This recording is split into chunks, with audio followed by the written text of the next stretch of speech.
Good evening. Welcome to American Hammers TV. It's Wednesday night. I'm calling this episode Last of the Summer Whine. So, I know. Only Wayne gets that joke, though, because that was an old English Do you want me to sitcom. speak like that the all episode? Do you want me to do that for you, Lee? Because I can do Sure. that. And That got would, Nora I would, Betty up in the top right-hand corner. I would love that. Yeah, Last of the Summer Whine was an old sitcom in the UK that ran for many, many years. It's one of those UK sitcoms. It was on for like 20 years, and there were like 17 episodes. Because that's how all of them are. But anyway, so we're glad you're here. We're glad you're here to talk about West Ham. We've got a good crew with us tonight, as you can see. I have been instructed by Tim to ask everybody who's watching. Right now, nobody is. Well, there's 5 people. Okay, because nobody's watching right now, so we might as well just hang up. But All right, show's over, guys. See you next time. Sorry, exactly. Yeah, Sally's in the chat room like, come on. Anyway, so Tim says we need to ask you to like and subscribe. If you have not done that, please do. If you have not told your friends about our channel, please do that too, so they can like and subscribe. And I think we're giving something away once we reach 2,000 subscribers on the YouTube channel or something like that. I don't want to make a promise, though, because I can't really remember. Tim's cell phone number. I'll give that to you right now. I don't think that's worth much of anything. So yeah, check out our website, AmericanHammers.net. A lot of cool stuff out there. Got the flag back here, still draped over my wife's PhD diploma from Oxford. I wore the Merrimack Valley Hammers T-shirt yesterday, so I don't have it on today. This is like my 3rd week in a row of the Michael Antonio third shirt from this past season. So, but don't worry, I only wear it for this show, right? So I only wear it like an hour, and then I fold it and I put it away. So it's very neat and clean, When was the last time you showered, Lee? I have you know I shower every day, even at home. I do. And in fact, I went swimming this afternoon too, so I'm like chlorine clean. So yeah, no, I'm very hygienic at the moment. For now. Anyway, so yeah, check out AmericanHammers.net of all our cool stuff you can find. All sorts of merchandise. And if you want to be on the show, let us know. Find us on Facebook or Twitter or on our website. And if you're a West Ham fan, if you are West Ham curious, if you just want to talk to us, let us know. We're always happy to have people. You don't have to be American. You can be from anywhere. Doesn't matter. So tonight we have in Kansas City with her Sporting and Royals stuff in the background. One of my favorite cities, by the way, Kansas City, and kind of sort of my father-in-law's hometown, sort of. He's actually from Leavenworth, but it's not far away.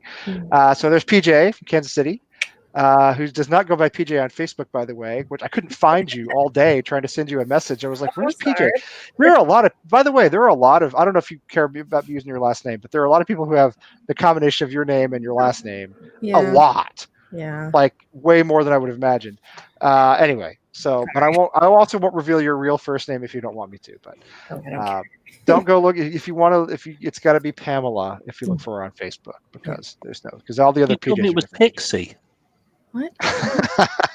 Is the J for Jane? It almost has to be. No, Jennifer. Oh, Jennifer's a middle name? Yeah. Oh, interesting. Okay. Because then, most of the girls I knew growing up were named Jennifer, right? I was born in the 70s, so well, Jennifer was a very common baby name in the 80s, which is when I was. In the 80s too, it was, yes, that's true. Jason and Jennifer were the big names, and Pierre, of course, was a big name. Yeah, so from right. No, funny enough, my mom told me as I grew up, if I was born a girl, my name would have been Brittany, because that was really popular in the early 90s. And my 6th grade English class, we had 3 Brittany's in that class alone. I do remember a lot of kids named Brittany around that time, yes. That would have been when I was in high school, college. Yeah, I do remember that. I was going to say I probably dated a few Brittany's. So Sally's in Colorado, of course, back home in the land of Rocky Mountain High. Oh, I got people messaging me about the Bruins game, which I'm obviously not even watching. So, and then Wayne in my hometown of Dallas, actually about 2 hours from where I grew up. How you doing, Wayne? What's going on? I'm doing great, mate. Apart from the fact that, obviously my name and my podcast doesn't fit on the banner. I had to change it, of course. We should tell everybody I did have West Ham is Why We Drink podcast, but all it said was West Ham is Why We Drink pee. So that's why I changed it. Sometimes excited to be on the show, though, Lee. Very excited to be on the show, mate. Sometimes I'd rather drink pee than watch West Ham. Sometimes depends whose pee it is, I guess. But I don't even know what Robbie's talking about here. But this is a pretty common sentiment that I get in general. Oh, probably talking about the Bruins game. Oh yeah, yeah. So I'm there's a group at work that follows it, and we have a Teams group, and anyway, I just got a message from the Teams group. But obviously tonight I am eschewing the Bruins so that we can be on here. So anyway, so we've got some stuff that's happened, right? In the last week, we've had a couple of friendlies. Did a split squad, like in baseball, where they split the team and go to different places. Did a split squad scrimmage. Yeah, I've never seen them do that in soccer before, so that was kind of new for me. I think it's very uncommon. Yeah, I don't really know why they did it. I've never seen it, not in all my years. Yeah, I think it's got something to do with COVID, or maybe something had to get rescheduled. I don't really remember. There was a reason it happened. Said he wanted to get them all. He said he wanted to get them all 90 minutes. He didn't want to give them half an hour and then the next game up to 45. He wanted them to go in there and see who could knock out the 90 minutes right from the get-go. So it makes sense. I mean, the season starts in 3 weeks. Right. I love it. I thought it was a great idea, and we we looked pretty crisp, I thought, in what I saw of the games. I didn't get to see all of both of them, but I think it was Wickham that was on. Which one was on YouTube? I can't even remember. It was the Wickham game. It was Ipswich, you had to, if you're watching it from their team site, you had to pay £10 or something. Yeah, I didn't do that. So so saw some of Wickham, saw some of the highlights of Ipswich. I mean, I thought everything considered, pretty good. It doesn't mean anything, we know that, but it's good to see them, kind of coming out of the short break and not looking too rusty. I don't know. It's like Reddit karma, it's objectively doesn't mean anything, but it's nice to have wins in preseason. It feels good. Anytime we're on the positive side of the score sheet, I'm happy. Yeah. Do you know what I mean? As long as nobody's injured, which nobody was, as far as I know. So I think Anderson well and truly 100% buried any chances of staying with the team now if we get a decent offer. He was pathetic. I mean, that's as good a place to start as any. We talked about him, Sally. We talked about him last week. I'm done with him. I've been done with him for a while. A lot of people disagree with me. I think he's talented. I don't think he wants to play for us, and I don't want him if he doesn't want to play for us. That's all there is to it. So, get your $25 million for him, whatever it is. We're gonna take some sort of huge loss on him, obviously, but get it and buy a left back and maybe another center back. I don't know. What do you guys? Did Felipe do anything to change your minds earlier this week, yesterday, whenever that was? No. I don't think he was in the headband. The game that I watched, so I don't know. I watched the game, and he was. It was just more of the same. I mean, there's no new news there. He played the way he's been playing all season long. Lackluster. Doesn't look like he wants to go for it. Little half-hearted taps. Just really not pushing forward. Same Anderson. So yeah. Thanks, Wally. I mean, I know it's a friendly, and I'm not expecting him to go out there as if it's the FA Cup final. We don't want him to do that, but his level of interest has been low for a long time. So, PJ, you said he didn't do anything to convince you. No. I've been done with him since the restart back in July. I know, there was he would play a couple games and it would be shitty, and then he would be off, and then people would be like, "Oh, we need Anderson back," and I'm like, "What is no?" I just don't. I mean, I know we need talented players, obviously, but I want to see guys who will put out some effort, and I still think that there's a toxic environment on the team and among some of the players, and I think there are some who don't put out the effort they should, and I think he's one of them, frankly. So yeah, I mean, talent is fine, but it doesn't do any good if he's not interested. It's funny, because Lee, it's really it shouldn't really be any great news to us because everybody that watched him play at Lazio said exactly the same thing, that he's the sort of player that will come in and he'll be red hot, and then all of a sudden he'll be absolutely pathetic, and you'll be wondering like, why on earth did you sign this guy? I think we've only seen the red hot for those first 6 or 7 games of last season, and that was it. That was it. Yeah, I mean, there was a time, maybe 18 months ago when we first started the channel, and we would ask everybody who came on, who's your favorite current West Ham player? Probably half said Felipe Anderson. It was probably the most popular answer, I would guess. So yeah, there was a period he went through where he looked interested. He kind of put the team on his back. He would track back. He would do all the things that you need to do in his position. I know he's got a liability with Cresswell playing behind him, but that's not. I get tired of these excuses. Do you know what I mean? I get tired of hearing like, oh, he's got to make up for Cresswell behind him, or Aller, we're not giving him the right service, so he's stropping around and he's not running. And of course, he scored a hat trick the other day, and that I thought it was a good sign that he looked interested. But these are professional footballers. You know what I mean? I get tired of the excuses. I do. I don't know if you guys have feelings on that. Yeah, speaking of excuses, Lee, you said about Ella scoring a hat trick. Did any of you other guys watch the Ipswich match at all? I saw the highlights. The highlights? Yeah, I saw the highlights. I saw. He scored a hat trick. He should have really scored 5 or 6. And the couple that he did score, one shouldn't have been a goal, should have been called back because Diangana was completely out over the end line. It was over the end line, yeah. The other one, he just took like these lackluster taps in. It wasn't until the second half he actually he was attacking a little bit better. So I tell jury's still out on him with me, to be quite frank. I hope he does better this season. He better, because we can't afford to lose a player that we paid that much money for. One thing that was nice that I could tell from the highlights was it was cool to see him and Diangana linking up as much as they did, because Diangana assisted all 3 goals. So I think, there's 2 different cases there. One, it's nice to see Diangana come in and be so involved, especially with his footwork and all that. I think Diangana, if he keeps continuing to improve and progress like that through the training sessions, then I think he could be right there to take Anderson's spot in the starting 11. But then outside of that too, I mean, it was good to see Haller just being in the right place, using his size, because I think 2 of his headers, or 2 of the goals were headers, and the other one was just a really nice shot. I don't remember if that was him or if that was Souček.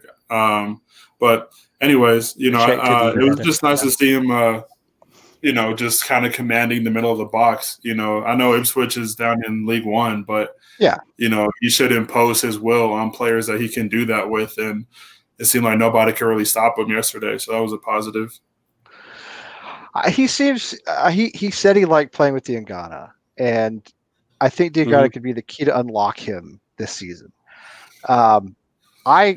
I don't think we should sell Aller. I think that's crazy. We broke a transfer record for him. There's no way we could get back what we paid for him. He's obviously a talented player. I do think that he has the mentality of someone who wants what he wants, and if he doesn't get it, he mopes and he pouts. I think that what's the most annoying thing, though? Yes, is that. Ronaldo's the same way. Most screwed it up again. Most star players on teams are like that. If they don't get service, they don't get goals, they're not going to be happy about it. Now, I know that Haller and Ronaldo are not the same player, but at the same time, they are both, the highest paid player on those teams. And I guess it just comes down to the person, to who they are. But I mean, there's been plenty of times you'll watch Ronaldo play, and if he's not getting service, he's moping around. Or I mean, you could even say the same in some factions with Messi, But so I mean, I get that too, because I mean, obviously we watch him every week, so we see it more than others. But at the same time, I mean, I can guarantee you, if he was scoring a goal a game, he wouldn't look like that, because he'd be scoring. True. Yeah, as soon as he becomes Ronaldo or Messi, he can do whatever he wants. Right. Do you know what I mean? Like the guys were really we'll be telling them for 5 million profit. You do what you want, but It's like when I was a kid and I would play tennis with my dad, and my dad was a pretty good tennis player. He'd always beat me, and I'd get mad, and he'd say, well, he'd tell me not to get mad. I'd say, well, John McEnroe gets mad. And he'd say, well, as soon as you're John McEnroe, you get as angry as you want. As soon as you're that good, do what you want. I mean, receivers in the NFL are the same way. They don't get their catches; they're moping around. They sure do. I mean, remember Keyshawn's book, Selly? I don't know. You're a little bit younger than I am, but Keyshawn Johnson, who was a big star at USC, and then he played for the Jets. He wrote a book called "Just Get Me the Damn Ball." It's basically a whole book about how he wasn't getting his touches. So you get that with. Listen, you get that with skilled players. You get that with wide receivers in the NFL. I think you get it with snipers in hockey. I think you get it with certain players in the NBA. With the guys who were, the I don't know. In rugby, they used to say that the forwards move pianos and the backs play them. So with the guys who play the pianos, right? With the super talented guys, you get that. I don't like it, though. What were the props, Lee? Did they carry the pianos? What's that? Because I was a prop. Does that mean I was carrying the piano? I was a prop too, and usually the piano landed on me. That was mostly what happened. Yeah, same here. The piano was on my back for most of the match, but that's why it was me too. I was a prop too, as you could probably tell. I think Sally, you're right. You can look across all sports, you get that attitude. But she says, "Let PJ talk." I'm sorry, I have a habit of doing this. Go ahead, PJ. I apologize. God, I don't even. What was he talking? I was talking about guys that have like the really douchey haircuts, and they act like they're hot shit. But it's like if they're scoring, then fine, But if they're not, exactly. They just look like Ronaldo. I was going to say Ronaldo. The original Ronaldo, right? The Brazilian Ronaldo with the puff that he had back in Ronaldinho. Ronaldinho was just, that dude was just a funny looking guy. And he also had the sort of Jerry curl thing, but Ronaldo had the puff. I'll find, you know what I'm talking about. Mm-hmm. Man bun. Yeah, man bun. Like Breck Shea of the MLS, bless his heart, even though my daughter's named after him. But or like when Andy Carroll with the braids. But there was the time he got the hat trick with the braids. All right, Andy Carroll's hair was quality. He actually scored when he wore those stupid braids. We were all making fun of him, and he went out and scored 2 on that day. So Andy Carroll's hair was quality, I've got to say. Listen, sartorially, I could not argue with the man. He had a good presence about him. Just wish he hadn't been injured all the time. There was somebody on Twitter today, one of the more reliable Twitter people was saying that he was at West Ham for 7 years. Can you believe it? Yeah. And he was injured for 3.5 of those 7 years, in literal calendar days, not seasons, like in actual days. It was worth 7 years for that one bicycle kick. Oh, yeah. Worth it all for that one bicycle kick. He had a couple of bullet headers. And he had that fantastic bicycle kick against Palace, I think it was? Them or Southampton, one of the two. I think it was Palace. Yeah. I don't remember. I can never remember who the opponent was. That's how I am. But anyway, we've got a chef in the Dallas Hammers that when he lived over in England, or lived a few doors away from Andy Carroll, and he could tell you some stories that he couldn't tell on here, but he could definitely tell you some stories about Andy Carroll. And our fun jokes that we make are not too far from the truth. That's the puff that he had going. The little I don't know where that came from, but you know what, it didn't matter because he won the World Cup and he was fantastic. He was the best player in the world at the time, probably along with Zidane, so nobody cares about his hair. I can hear right now with that picture? I can hear Christmas time, my friends. He looks like Alvin the Chipmunk. Well, he can't help that. I mean, I'm only making fun of it. The hair is a choice. The rest of it is just the way he is. He still looks like Alvin the Chipmunk. I'm sure he's comfortable with his appearance right now. Actually, Carroll, complete waste of money. Well, not complete, but largely waste of money. Yeah. I don't know what Wally's asking about here. Is that for real? Is his hair for real? Yeah, that was what he really looked like. Yeah, that was what he really looked like. Anyway, so with Allaire, weeks ago I said he was the worst signing of last summer. And in a way, I still kind of feel that way, but I don't think we should sell him. I just want to see him be more interested. He looked better with Diangana. He looked more interested with Diangana, and maybe that's, if we can, Diangana on the left, and I don't know, if we put Bowen on the right, if we put Antonio up front with him, maybe he's happier, more productive that way. I hope so, anyway. Well, Danny said earlier up in the comments that all he needs is he just needs somebody to provide to him. Just like with any striker, they need service. Because they can't do it all themselves. I will say, obviously, you as a striker, you do have to have the ability to create, and I think he can do that. And you have to be able to try to work, in the system. I know he's not used to being a lone striker, but at the end of the day, if that's how the team is going to set up around him, he's just going to have to get used to that, because it could very well go into his advantage if he's the only one that's, they're feeding the ball to. There should be no reason for you to score any less than about, 15 goals a game, or at least one every other game. Right. Which I know we haven't had for a while. By de facto, when Bowen was transferred, he was the highest scoring player for the team at 16, but none of those were with the team. But yeah, Diangana could be the key that unlocks him, and that would be great to see. Because I know Diangana, he's hungry. He wants to prove himself, and he played well at West Brom. So the ceiling's the limit, or sky's the limit, rather. So ceiling may be the limit, depending on how interested he is in playing. But yes, I know what you mean. So let's talk about one thing I'm wondering about, and we'll hear from the chat room on this too. So we missed out on Easy E, who went to Palace, but I don't think we need another winger anyway. But that's beside the point. We missed out on Easy E. We missed out on Shane Duffy, who went to Celtic. We still get Champions League.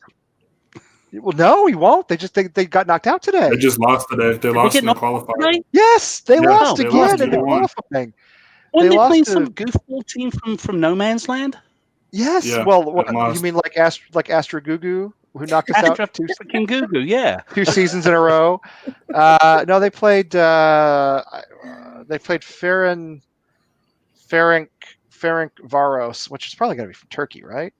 Hungary. Oh, they're Hungarian. Good Lord. Yugoslavian. It's even worse. Ferencvaros from Hungary. I've got some Rangers fans who are friends that will be very happy about that. Well, Scottish football is just it's a total joke. And the whole argument that if you go there, you get to play Champions League football, for 10 minutes before you get knocked out by a Hungarian team. But we missed out on Duffy. We missed out on Easy E, and I can't, everybody so far. We haven't signed anybody. So let me ask you guys. Him officially? I don't think he's officially signed yet, but it's. Like X said, it's probably happening. So it may not be like. Well, I guess I shouldn't make fun of them because here they are, Hungarian champions. That's got to be something, right? We lost to who Astra Gugu were from Romania or someplace like that. So, Hungarian champions of what though? Hungarian champions of salami eating. What's the deal? I think was Hungary known for salami? I thought of maybe goulash, but I don't know. Goulash. Maybe the champion goulash makers from Hungary. All right, I want to get this guy in a minute. This Alessi guy who looks so good. Oh, he's awesome. All right. Well, let's do him. Let's talk about him now then. Okay, so he's 16, which, by the way, wasn't Reece Oxford 16 when he stepped into our first team? Mm-hmm. I think he was. So he's 16. He's played now a little bit for the reserves. He's played in a friendly. A lot of people are wanting to promote him straight into the first team. Is he a bench player to you, or is that just insane? He's 16 years old. If you got the skill, you got the skill. Age doesn't really. Look at Freddie Adu. Granted, I know his story, but he started at 15. So did he sell it? Was he 15 or was he like 25? Well, 15. When he started, he was 15 . So regardless, I don't think the age matters. I don't think he'll come in and play straight away on anybody starting 11 in the Premier League. But if he has the talent enough to train with first team players, then let him learn on a loan and see what happens. But at the same time, I don't think his age will have an issue. I wouldn't care. Look at if I'm not wrong, David De Gea was 19 when he first started playing for Manchester United. And that was right after the legendary goalie was it Van der Sar, I think, that left for them. Yeah, and he's been their goalie for 9-10 years almost. So yeah. If you got talent, you got the talent. Let me ask you this. So we're talking about center back, right? Okay. Mm-hmm. So let's say Diop or Ogbonna is injured. Who are you picking? Are you picking Alesi or are you picking Balbuena, who looks like garbage still? At first, I'd pick Balbuena unless for whatever reason in training or something, Alesi is just like far, just miles ahead. I don't know. I haven't seen him play outside of, just what I've seen on highlights. I mean, almost nobody has. Right. That's the whole point. Almost nobody has. So, yeah. I mean, like I said, he has to really impress the staff. One, not only to even be considered for selection, but two, to even be on the bench for the starting 11. But I mean, at the end of the day, if he's the reason why you need to play him, or I'm sorry, if there's a reason why you need to play him, you would like to think that the coaching staff trusts him enough for him to play. If he's going to even be in that position to come on in the first place. He's training with the first team. He's playing in friendlies with the first team. I don't know, PJ. What do you think?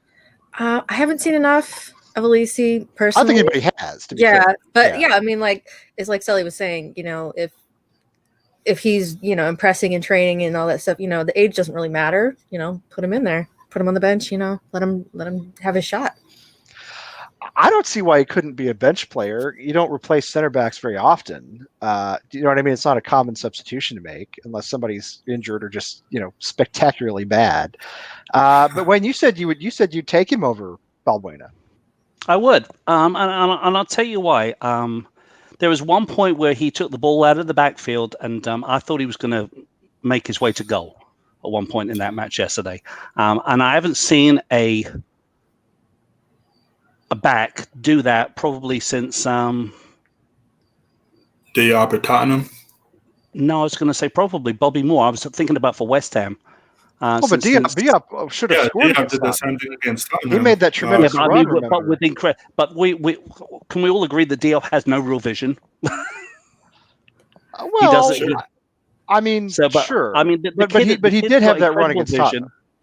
He's got incredible vision, and I can't remember who it was that said it, and it was one of the old school players, and I want to say it was either McAvenny or it was I wish I could remember who it was, and they tweeted yesterday as well that they've never seen a young kid play defensive football that had such a feel for it, and that he was an exciting prospect.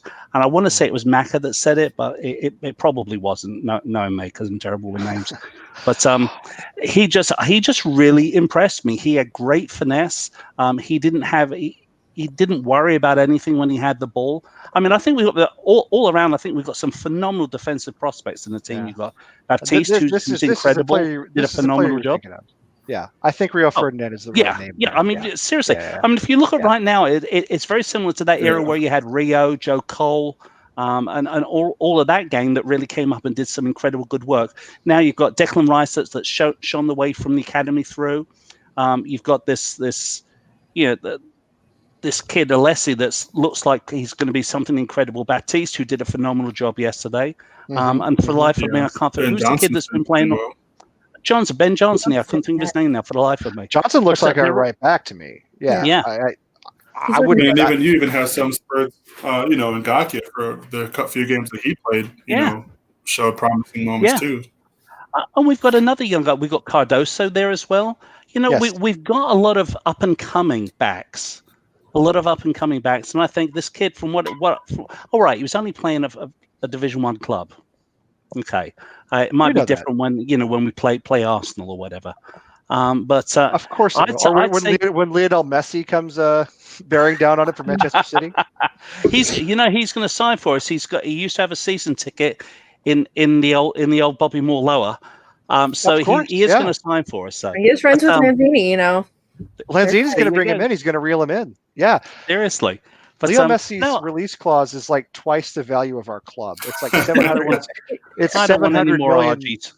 It's like 700 million pounds or something like that. I'm not sure West Ham. I think West Ham, if somebody were to come in and buy West Ham, what would it cost? I mean, it wouldn't cost that much, would it? I don't think Right it would. now. Yeah, Probably a couple of bottle tops and a curly whirly. that's what I'm saying. Curly whirlies are good, man. I don't know if I'd give I a love curly them. whirly away. I love those things. Pack of Maltesers then. Let's You throw a can't pack find of them over here. Maltesers in. So first of all, happy birthday to Katie. I just saw her come on. Hey, happy birthday, Katie. There she is. Happy birthday to her. So let me ask everybody this. I know we've been talking about, possibly we've been linked with Rico Henry at left back, Rico Suave as well. I already made that joke last week.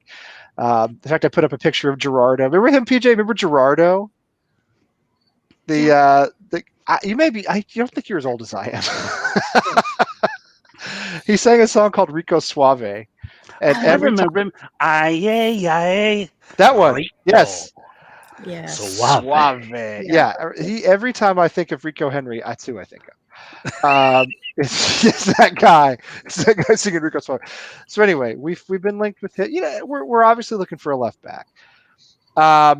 So let me ask you this: if we sign a left back and nobody else from now until the window closes, are we competitive until January? Do we stay in outside the relegation zone? I mean, you have to take into account injuries, all sorts of other things we can't predict. I understand that. But, look at our typical starting 11, look at our bench. If it's the same squad we had last season, with let's say the exception of Cresswell, because I do think we'll get a left back in. If we don't sign anybody else, what do you guys think? Do we stay up? Oh, yeah. I mean, there's no reason for us to go down, based off of just paper, just the names that we have on paper. Obviously injuries is a major factor, as we saw last year. But at the same time, with the same team, essentially, I've said in the past, we were top 4 for the first little bit of the season. Yeah, it was nice. Like a weekend. Right. Yeah, I mean, then we woke up. Right. I mean, it was nice. We were playing well. We were taking points off of teams that we should be taking points off of, and stuff like that. But I mean, if we just on a left back, if he's quality enough, Ben Johnson on the other side, I mean, that's fine, because a lot of our goals leaked in from the fullbacks, and it was a big leak in the defense, and.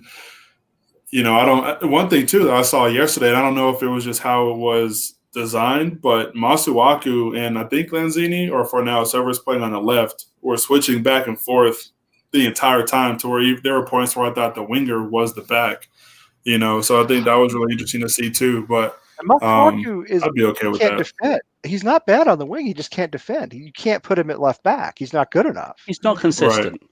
Right, he's had some brilliant moments back there. He's had some brilliant moments back there, but he's not. As a winger, he's really not bad. He's serviceable. He's good to me. He's a good squad player as a winger. There's nothing wrong with him at all. You can't have him as a defender. For Masuaku. He's better than Lukaku. All right, so Fo says left back until January, and then if we can address right back, we could challenge for top 10 again. He's been drinking. Well, you have to ask yourself the question. All right, two things to me. Number one, how big of a loss was Fabianski last season, and how big of a liability was Roberto when he came in and kind of tanked our season? And number two, is Fabianski back to being, what he was a couple of seasons ago? I guess my point is this team should never have been as bad as it was last season. Right. It's Pellegrini's fault.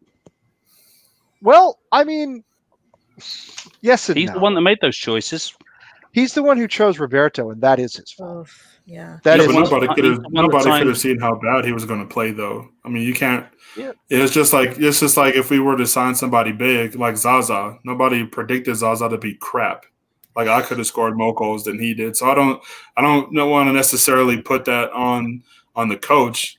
I think that's just a lot to do with Roberto having poor performances and then having his ego hit because of it and just playing bad because he had no confidence. Right. Roberto couldn't catch a fucking cold. But when we signed Roberto, who among us said this guy is crap?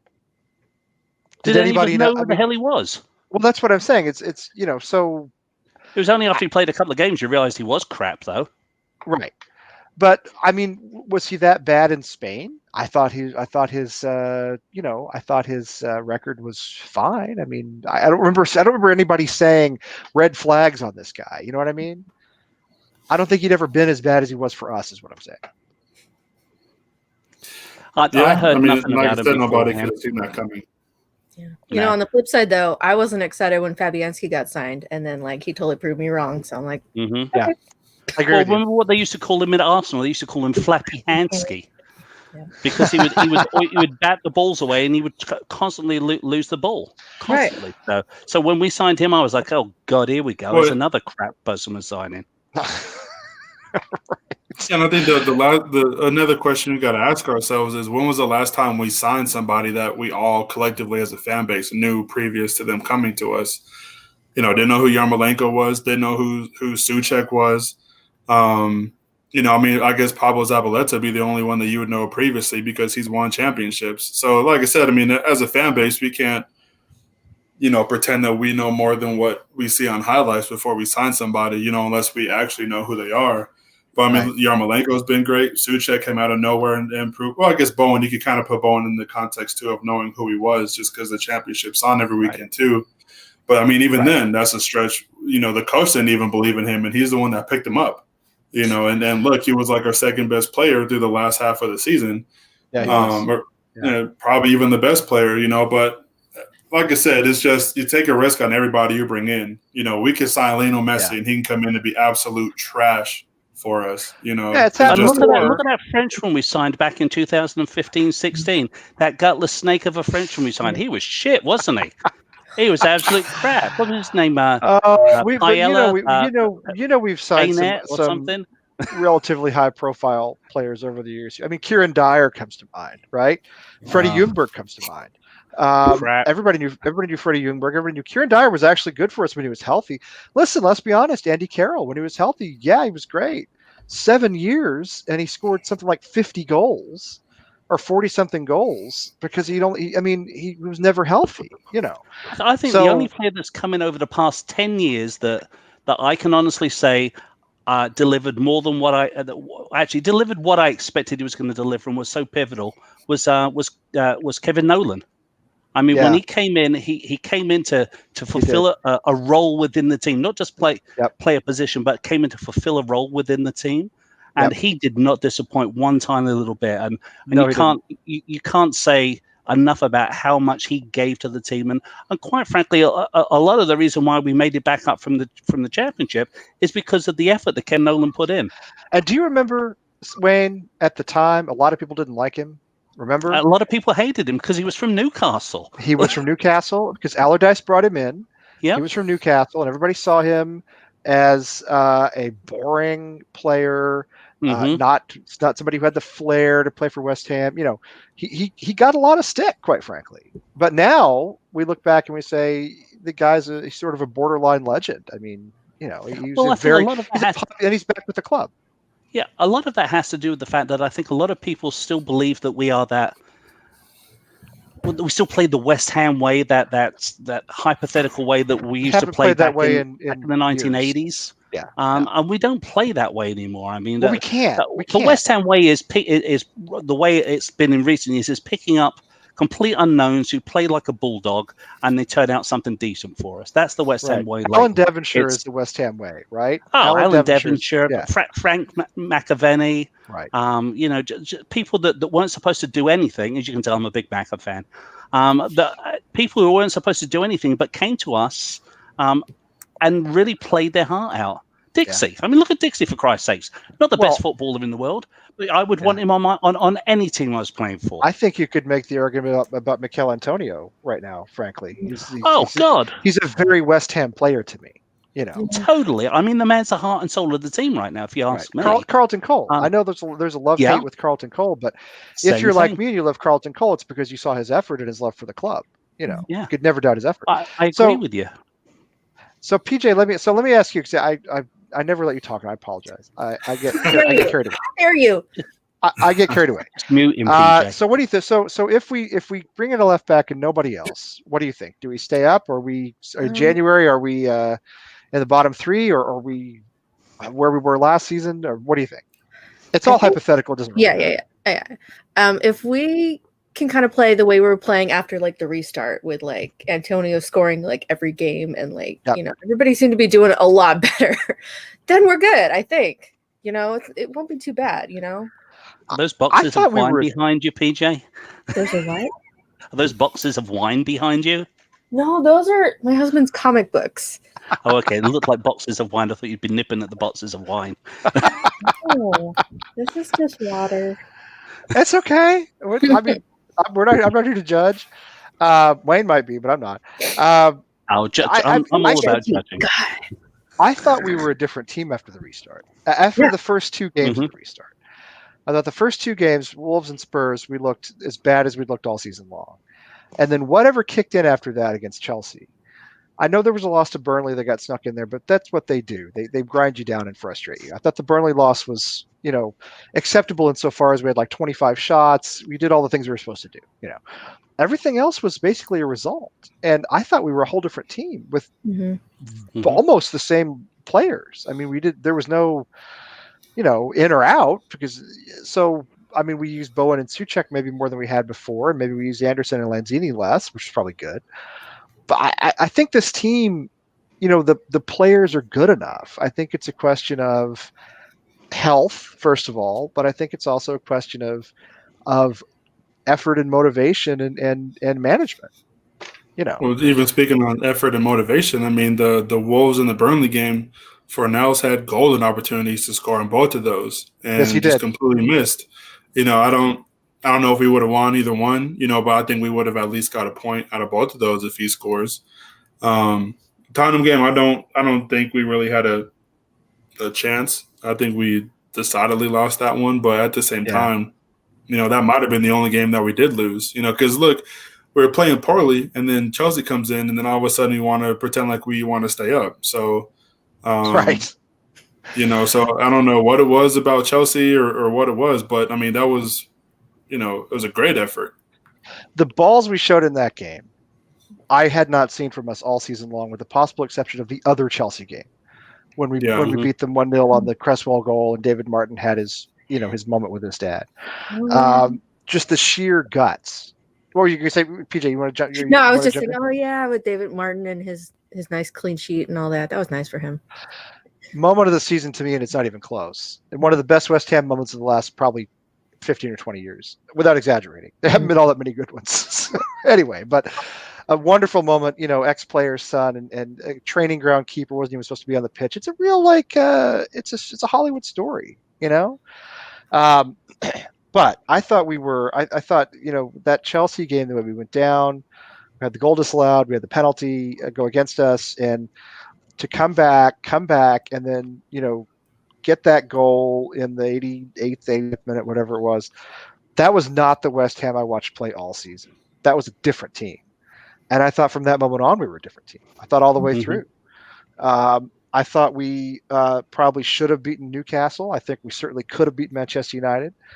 The Villa game was pretty meaningless and, a listless performance, and basically we just let them stay up. But when it came to the relegation rivals, when it came to Norwich and it came to Watford, we crushed them. And I know they're really, and I understand why, but at the same time, they were playing for their lives too. I mean, those are. I know why we won those games. Those are the most dangerous games to play in, is playing against somebody else who's actually playing for something to lose. That's what I'm saying. 6-pointers. Yeah. Why did we win, Wayne? You said you know why we won those games. My daughter made me this bracelet. Oh, nice. She said, Daddy, wear this bracelet. She says it's going to bring West Ham luck. And I tell you, from the moment I put this bracelet on, we did not lose a match. Well, you're not taking it off, are you, ever again? Oh, I take it off to shower and stuff, once every couple of weeks. But it's like, no, it's staying there. It's staying there. Well, whenever West Ham win the league, it's your daughter's creation that did it. She needs to be on that bus. She's made them for everybody in the Dallas Hammers for me. Yeah, she's got to get a front seat on the championship bus for sure. Mm-hmm. Yeah, no, I think you're right, though. I mean, they played like a different team coming out of that break. I think it did them the world of good. I think Moyes actually got a chance to drill him properly and say, look, I think he's stuck a firecracker cracker up their asses and set light to it and said, look, this is what you need to do. There was a different feel about the team. You could tell that the players, that the vocal players like Mark Noble and Antonio were all going and saying, hey, here, this is something we can do. We know we can do it. Declan Rice came to the forefront. Declan Rice came on incredible in the second half of the season. Stepped up as captain. Yeah. I mean, everything the leader of the we team go right went right. And it was all attitude. I think it was all attitude. I think it was all attitude, and I give Moyes a lot of credit the way I gave him credit 2 seasons ago when he came in and basically did the same thing. Mm-hmm. I mean, he may not be our manager to take us to whatever the mythical next level is, but I do think he'll keep us up. And I think that's another reason why, I think we're not going to the next level until we get bought by a multi-billionaire, right? I mean, let's not be stupid. We all know that. Yeah, we're not going to get there. That's just how it is. That's how it is in football. By the way, let me just say, and you can drink all you want when I say this, so glad PSG lost the Champions League final. I don't care anything about, because that is a club that is 100% pure money. What Champions League? When I lived in Paris, most people in Paris did not care about PSG. Ronaldinho was there when I saw him play I saw him play at Parc des Princes. I mean, there were always fans, but first of all, PSG has a lot of problematic fans. Let's put it that way. No surprise to me there were riots after that game. There's a lot of, and they're not like. It's more like celebrations. I wouldn't even call it riots. Marseille, I saw a video of the fans of Marseille after PSG lost, were ecstatic. You'd have thought they won the league, how happy they were. Well, it leaves them as the only French club ever to win the European Cup or Champions League. So still, the PSG has a lot of really violent racist fans. I'm just going to say it because it's true. A lot of European clubs do, though, unfortunately. A lot of European clubs do. I know. They're not the only A lot of British clubs used to have a lot of violent racist fans. I know that. Being a West Ham supporter my years, I always prided myself on the fact that West Ham didn't have racist fans. Right. So that we had, right. That's one of the things I love about the history of the club, frankly, is not just that there was diversity among the players, but among the fans too. A guy like Cass Pennant, right? Good example. But beyond the PSG fan base, when I lived there, people didn't talk about PSG. They didn't care. It didn't capture the city's imagination. Nobody cared. There were fans. They went to the matches, but this whole thing of what they've become in the last 10 years is purely a function of getting that money. It's not like there was a bubbling passion under there for decades. It wasn't like that at all. And they were never any good, by the way. They were terrible. David Beckham had a big hand in playing on why they are who they are now. Because, I mean, when David Beckham played there, they won their league for the first time in a while, right? And they really haven't turned back since then. Because I know I didn't really know who PSG was before David Beckham went there. Well, I guess maybe outside of when Ronaldinho played there, I would hear about it. But other than that, they don't want me back. Although I still love the rugby. I still love French rugby. I'm still a big supporter. But anyway, I would just wanted that is just there's some clubs like Manchester City had real fans for decades before they got the money. They played down in the third tier not that long ago. I mean, Manchester City had a lot of legitimate fans. I don't have a big problem with Manchester City, to be honest.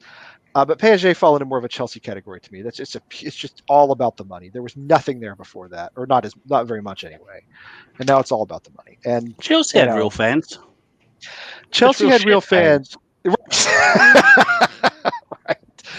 Anyway, I don't know how I got off on that or why I got started on that, but I just wanted to say I don't care anything about Bayern, but I was glad Bayern won because at least that's a club with some sort of soul, whereas PSG has no soul. It's all cash. Is that your same opinion, I guess, for Red Bull Leipzig? Same thing? Yeah, that's how I feel about them too. It is. I mean, they're even worse because they weren't even a club until 10 years ago. They didn't. Yeah. I mean, the Red Bull bought the league place of a small German club, but didn't actually buy the club. They bought the license to play in the league, basically. Yeah. The club's only 10 years old. I don't have any time for that. Did you see the poll that Ian put up on Hammer's Polls? I don't know if it was yesterday or today, saying if Red Bull Leipzig, if Red Bull was to buy West Ham, would you rather us be called Red Bull London and still playing claret and blue, or would you rather remain to be called West Ham United but play in their red and white kit? With the kit, I don't think I you that could was change. interesting. Let me see. Terrible choice. I think both are sucky. I just don't want them. I'm with you, and I don't. Let me. Okay, here's a question to ask. Plenty of red, white, and blue teams in the world. what choice? I will say that as much as I am very much a proponent of getting Gold, Sullivan, and Brady out of West Ham, I do want them out of West Ham. It would be a tough choice between them and Red Bull if Red Bull were to want to change the branding like that.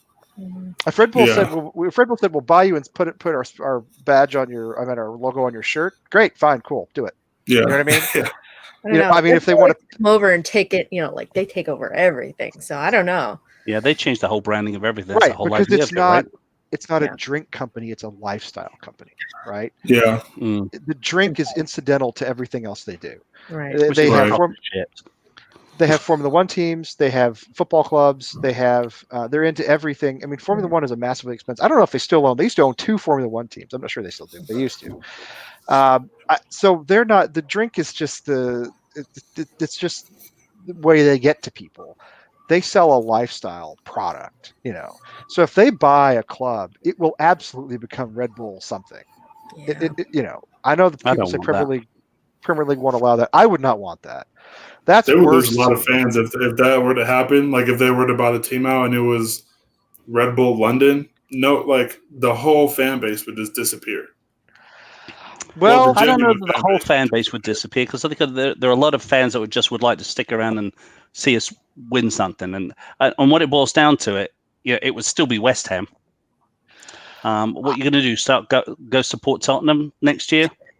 Leighton Orient? I guess I don't know. Probably not. This is a great idea. Well, listen. I love what Ray said there. That's perfect, Ray. It would be just like everything else, right? I mean, so yes, Ellie, a lot of people would. I believe this, by the way. I totally believe this about Leipzig.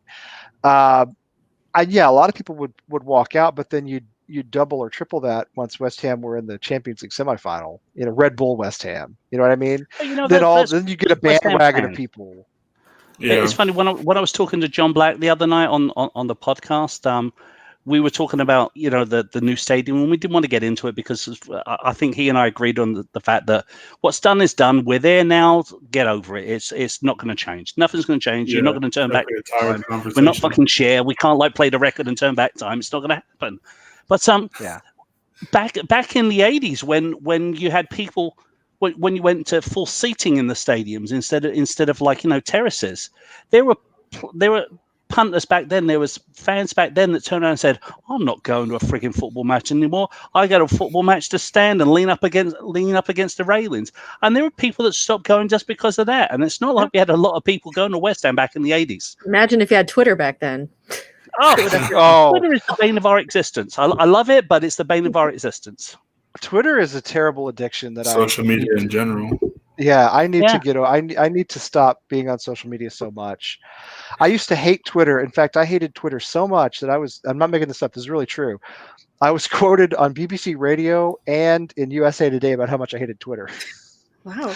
Because I one time when I was a reporter years ago, I wrote a blog post about how much I hated Twitter, and somebody picked it up. Somebody picked it up and called me and said, "We want to talk to you how much you hate Twitter." So I did 2 BBC Radio interviews about maybe 10 years ago, maybe more. Oh. And then I did an interview with USA Today. I could find this. I can show it to you. But now because we're on Twitter for the American Hackers Network, and I'm on it like all the time. And it's just the most miserable place on earth. Oh no, it's horrible. But I can't. It's horrible, but that's what I love about it. I love listening to the people who are so entrenched in misery, and that they live for the misery. And I come along and I say something happy and spoil their bloody day. I love it. I absolutely love it. So I can't find Wayne. Oh no, here it is. I just found it. All right, let's. I'll put this up just for fun here. We're going to share our screen here. That's funny because Twitter wasn't even as bad like 10 years ago as it is now. Like, PJ, everything becomes toxic eventually. Do you know what I mean? Facebook used to be kind of fun and goofy, and now it's well, never mind what it is now. It's awful. Boring as crap. Hey, did any of you guys have a MySpace when that was a thing? I never did. Got it. I never Whine updates I every checked it out day. the other day. I'm like, my God, I haven't posted on it in about 12 years. But... I never did MySpace. It took me a long time to come around to Facebook. The only reason I came around to it was because I had friends in Europe who would only communicate with me that way. They wouldn't like email, you know. And when Tim and I had our club in Lowell, our semi-pro football club, we used Facebook Messenger to do all communications. And back then, you had to be on Facebook to use Facebook Messenger. It wasn't broken out the way it is now. So anyway, but it's awful, and you know, Twitter has kind of gone the same way. And the only one I can stand now is Instagram, because Instagram is basically just pictures. Yeah. And you don't have to read all the ego platform. Look at me. Ooh, let me do another duck face pose.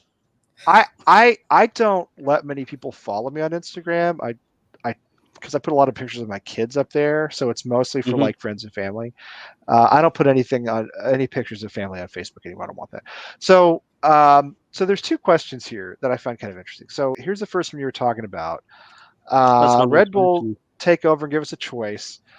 Keep the name and change the home kit to red, which, by the way, they would do, or change the name to Red Bull London, but keep the Clareton blue. So it's, you know, it's something hard. I can't really accept either of these. I know they're terrible options. The only thing I could see them doing is leaving a little set of hammers somewhere, and that'd be about it. If I had to choose, I would just choose Red Bull London so the colors didn't change. Because, I mean, you think about it, if the colors change, then pretty much all your uniforms are all for naught now. You know, and all the kits that you buy or whatever. But, I mean, Clareton Blue, I feel like run a lot deeper than just specifically the club being called West Ham. Because, I mean, technically the team has changed its name in the past. But at the same time, I don't know if this team was still called Ironworks FC, if that would still flow off the tongue like West Ham does. Right. But I think Thames Ironworks, which most Americans can't pronounce Thames anyway. They don't. Yeah. So. Yeah. But I mean, and I think Red Bull London would be what happened anyways. The River Thames. Right, the Thames. Yeah. That's what you hear most of the time. I'm Sally. I'm with you. I think if you held the gun to my head and asked me to make a choice, I think I would choose the colors. Yeah. Plus, I would think that wouldn't West Ham be the first team that they would purchase that they didn't create? Because I think Red Bull New York has always been Red Bull New York, unless they bought it from the Metro Stars. I don't know, but I don't. I mean, even if they did, the Metro Stars couldn't have been around for more than 10 or 12 years. I mean, it's not like they don't buy clubs with 125 years of history. You know, right? You know what I mean? Like Salzburg, they have a club in Salzburg. I don't know the history there at all, but you know, Leipzig was a brand new creation. Red Bull New York, you know, again, I don't know what the situation was there. Obviously, there were the Metro Stars, but I think Red Bull New York is a different club altogether from Metro Stars. Yeah, I think so too. I agree. I don't think that. I mean, sure they would. You know, I don't think they'd have any issues buying West Ham, but I think it'd be an interesting thing for them because, like you said, there's 125 years worth of history there. Yeah. You know, you can't just come in and just like, oh, so this is I'm the captain now. Like, you can't just do that because you would genuinely have like, you know, riots and stuff like that. I mean, I'm with Clareton Blue kit with a Red Bull sponsor. I'm down. I mean, that would be real clean to have that in the shoot it into my veins. You know what I mean? I totally take that. Point a gun at my head and ask me to choose nothing. I just pull the trigger and say, forget it.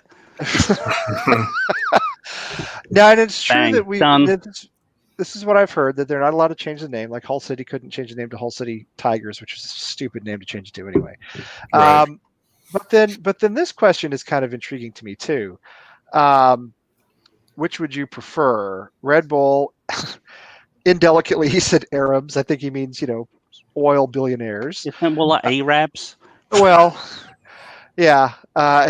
Anyway, just move on from that. Stick with Gold Celebrity or 51% fan owned. Now, okay.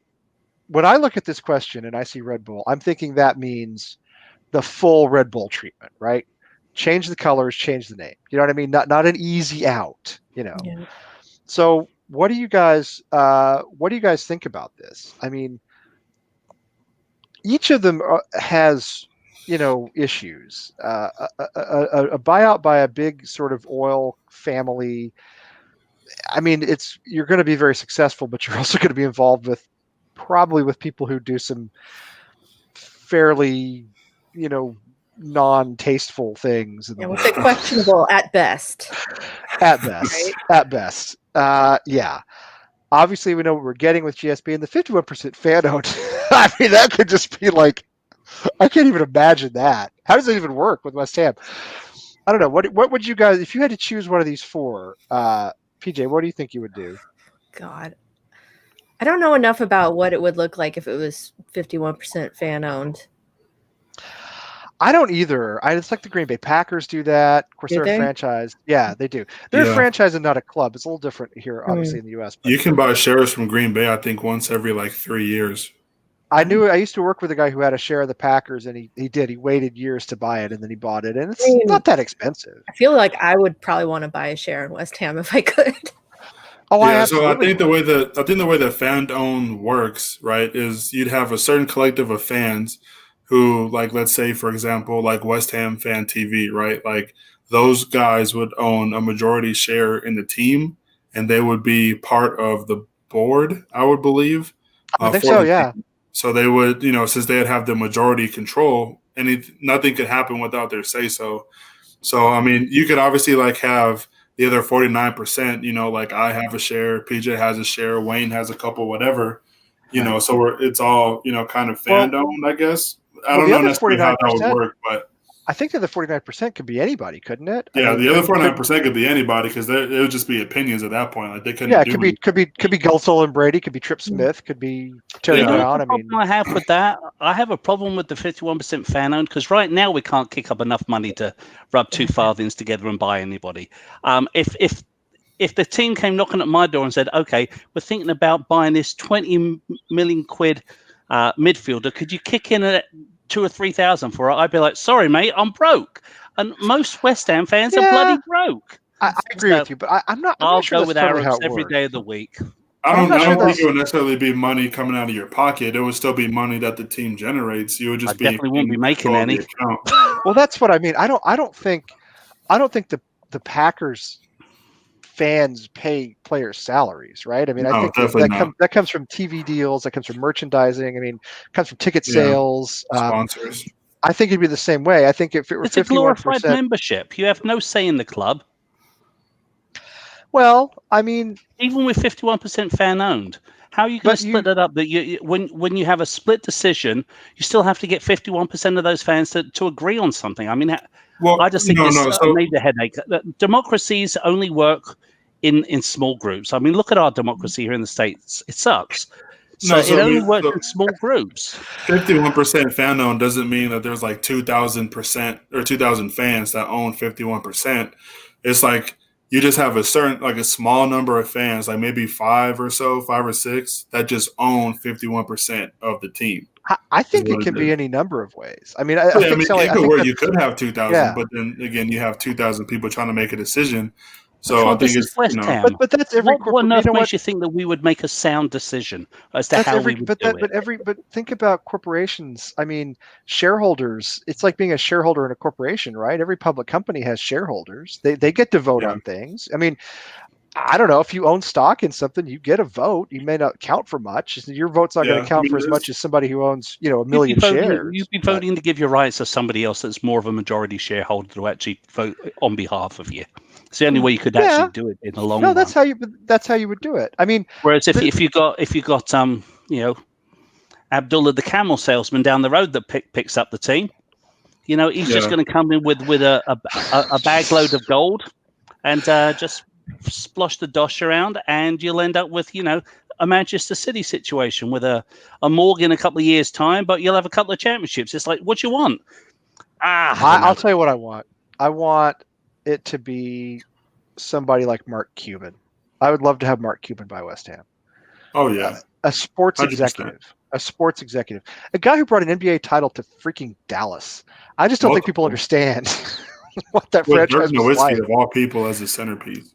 That's what I'm saying. I mean, I'm from Dallas. You all know that. I grew up with the Mavericks. They started when I was like 6 years old, and I mean that was a pathetic franchise for most of the first like 25 years. And he came in and he turned it into a champion. And I know that they've struggled in recent years, but they're getting better. And the guy's an experienced sports executive. That's the kind, or the guys who own Liverpool, the Fenway guys, the Red Sox guys. John Henry. I mean, that kind of group. That's what I want. I want somebody to step in. Yeah, it would be an ownership group that just owns a majority of the team. So you have like the face of the group.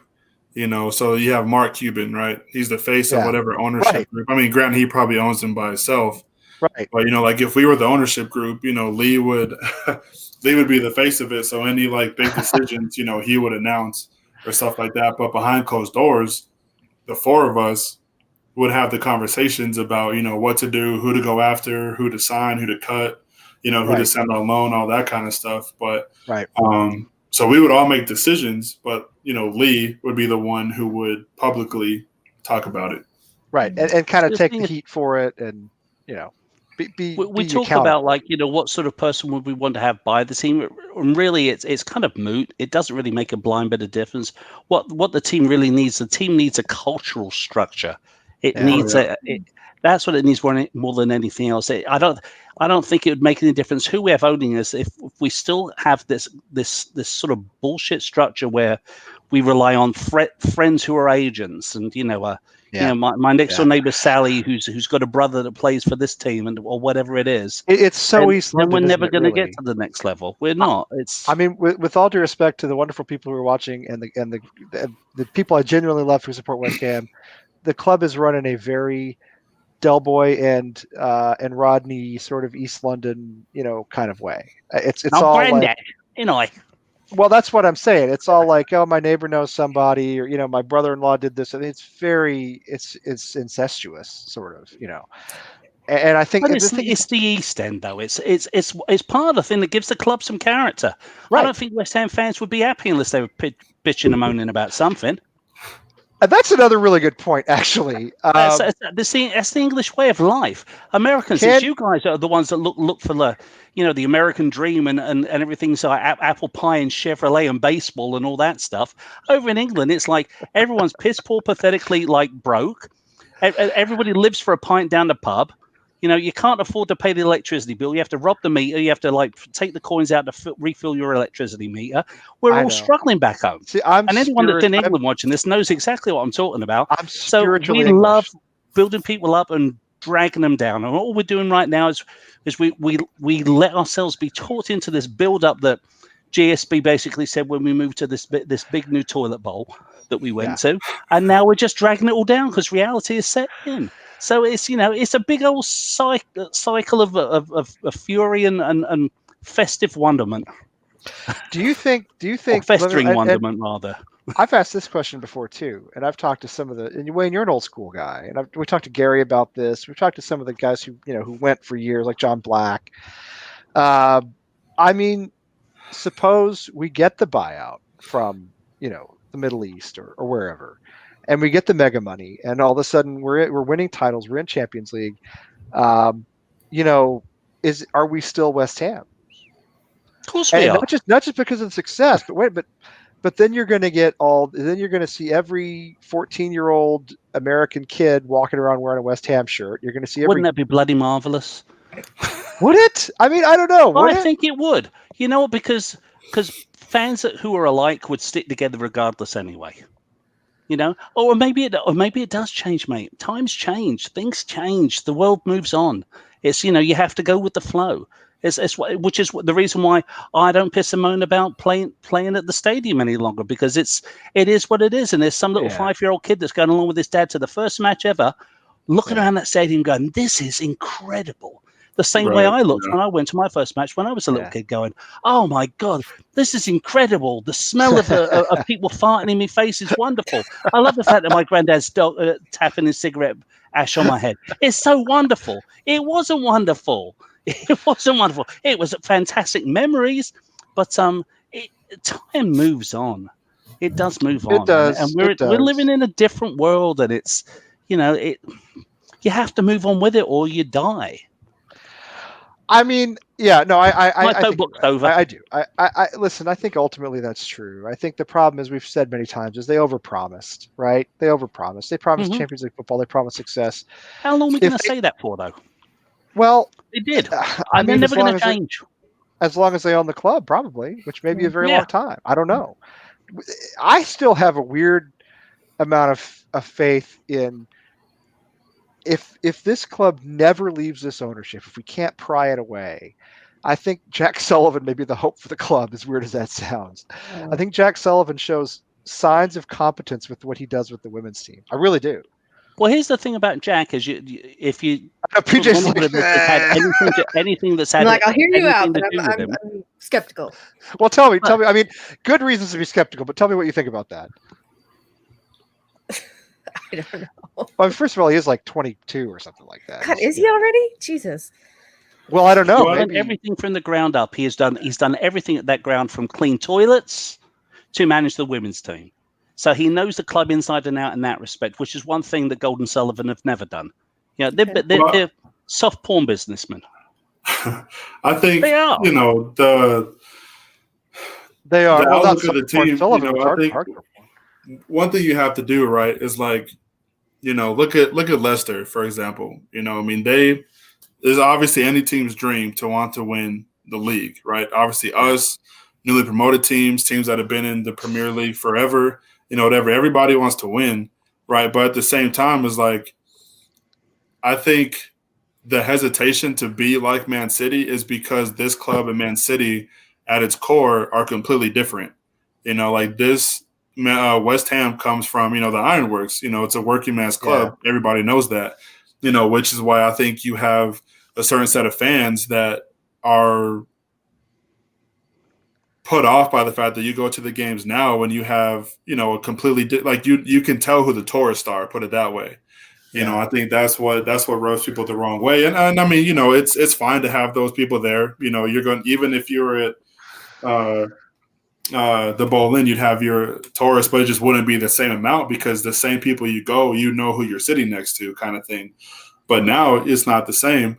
But this, again, if we were to become, Manchester United, Man City's winning, competing for, trebles and stuff like that, I don't necessarily see that as a bad thing because I also don't want to be a man who is sitting here like, oh, we finished top 10, great. And that's the outlook for the season is top 10. After a while, top 10 is going to be boring. And it's like, okay, well, let's compete for Europe. I mean, that for us should be the standard period. Yeah. Go for Europe. If we don't make it, then that season is a bad season. If we make look Europe, at Chelsea great. Now, the way Chelsea talk about it, if they don't make the Champions League, it's a failure of a season. And they sack their manager, which is daft as arseholes. It's completely ridiculous. Look at Arsenal. Arsenal's the same way. Finished top 3 every year. And then it was always Wenger out. Right. Yeah, always Wenger. And what happened when they got rid of him, PJ? They got worse. Oh, yeah. They're terrible. Yeah. Right. Because he's the best manager they've ever had in their history. They have the most Europa League, or the most FA Cups, I think, right? Or Arsenal. I could be wrong. I probably am wrong. But they have a lot of they have a lot of those. I mean, Arsenal, for what it's worth, has a pretty credible history. Oh yeah, but, I mean that's the thing too. I mean, I don't see West Ham fans being mad at finishing top 3 every year. I don't see that as. I'd love to win a cup again. That's all. I think it's sad and pathetic that we don't treat the FA Cup like it used to. When I was being brought up, I mean, right, Caribou Cup like we should. I agree. We should be ours every time we step onto the pitch for a competitive match, we should try to win it with our strongest 11. And I feel strongly about that. I don't care if it's League Cup. No, we don't. I think we Oxford, do. You tell me Oxford was in a. I think we tried to win it. The problem is, though, is that we didn't. We tried to win it, but we couldn't because on the day we sucked. On the day we said it's still a game about how the ball bounces, and anybody can really win on any day, and that's why it's such a beautifully frustrating game. I don't know. The way that you don't support West Ham to win, do you? Cup and even the beginning stages of the FA Cup, there should be the times where we are going after it. Because you never know what could happen if you mess around and get to a quarterfinal or semifinal of an FA Cup match. I mean, even the Caribou for that matter. Because there's always one big club and one small club. Not saying that West Ham are small, but one club that people don't expect to make it every year in both of those cups. So why can't we? I mean, we had 2 different teams playing at the same time yesterday. We have people to play this game. Yes, there should really be no reason for us to not see that and go for it. I want us to win trophies. Everybody knows that. We all want to win. That's why we're all sitting here. All right. Nobody wants us to fail. We all want to succeed. I want to see a good game. I respect the Betway well, Cup. listen. My fantasy is that we win trophies. We can't even win the Betway. No, I know we can't. I know. The Betway Cup. Yeah. Well, Foe's got a good point here. We don't respect the Betway Cup the way we should. My fantasy is for West Ham to win trophies as West Ham, not as a club that gets bought by a billionaire, oil tycoon or somebody like that. Preserve the soul of the team. Exactly. Exactly. As a club with heart and soul. And I don't care if it's our current owners. I don't like our current owners. So it's not that it has to be Gold, Sullivan, Brady. Just so more so like how Liverpool have, where it's like a genuine, like the guys who own the club are like they're in it for the team kind of thing. I would certainly be preferable to. Yeah, I think that makes sense. I mean, what Liverpool have, I think seems like a decent model, even though it's still foreign ownership. I don't want to win it with a bloody German at the helm now. Well, what I'm saying is, I would love for us to win trophies as a club that is, as it has always been. Unfortunately, that is not modern football. That will not happen. The days of like Brian Clough taking Nottingham Forest up to the first division and winning the title and winning the European Cup. And Brian Clough was a complete JO. Well, I know, but that's not the point. I mean, Brian Clough had a lot of flaws, but the point is you will not ever see that happen again unless you have the massive money buyout. Do you know what I mean? Yeah. I would love for us to be a club that wins, but also has heart and soul and has, as PJ said, has soul and has has a genuine connection to our history. I guess I wouldn't turn down being PSG, right? I mean, they win the French title every season. They win every French Cup competition. They just lost the Champions League final. But, they don't play anybody. They don't play anybody in that league. But I had a friend, I worked with a guy a couple of years ago who was from Paris, and he was a big PSG guy. And it's like every weekend, he just knew they were going to win. It's sickening. He knew they were going to win. And I remember when Saint Etienne drew with them, right at the we scored right at the end to draw 1-1 with PSG, whatever season that was. I think it was at Parc des Princes, and that was like a huge moment for me as a Saint Etienne fan talking to him because they didn't win because PSG didn't win, but every weekend he was like, "Well, we should be okay this weekend." Yes, I know. It only gets much darker from there. But I mean, to me, it's kind of tedious in a way. Do you know what I mean? If your club is too successful, part of what I love about West Ham is that we've never won very much, and that nobody will ever look at me and say you only support West Ham for the glory. Right. That was part of what attracted me. No, they'll look at you and say you only support West Ham because you're a fucking idiot. They're right, and they're right. And I wouldn't argue. I wouldn't argue with that. But in London. But I mean, like when Antonio scored the 4 goals against Norwich, that was like, one of my favorite sports moments of the last I don't know how many years. You know what I mean? But that's the point. It doesn't matter. Yeah, but if we lost to Norwich too, then we'd be up in arms because we'd have been relegated. Right. It was a relegation battle. One of my favorite players stepped up. Had a massive game. I know it was, a bottom of the table scrap. It was relegation battle with Norwich. They were terrible. Right, exactly. But I mean, Norwich beat Man City as well. So that's the beauty to me. I haven't felt so good about a player like Mikel Antonio since Frank McAvenny. That's how long it's been since I've had a player that's gone out there that I just totally took to heart and soul from the first time I saw him on the pitch. And that's going back a bloody long time. And and listen, Fo is right about this too. West Ham's whole history was about having a manager and sticking with them. You can go back as far as you want. Go back all the way to the beginning. West Ham had something like 7 managers through the first 100 years or some ridiculous record like that. If you go up through John Lyle, John Lyle suffered relegation, right?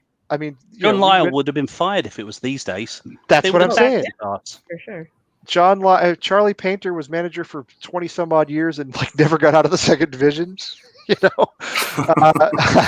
I mean, John Lyle went we went down for like 3 years under John Lyle in the late 70s, he would have been sacked. And I think the problem is you can't go down now and survive because it crushes you financially. Yeah.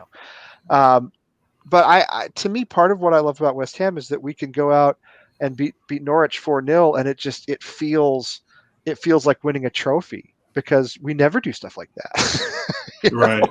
And if you I think that's one thing too you could say about the Premier League as a whole, because I mean, just as your PSG fan was expecting to win every week, which is probably the same way he was expecting to get another trophy at the end of the year. Just like, Bayern, same way, because their only competition is Dortmund, and they buy all their best players.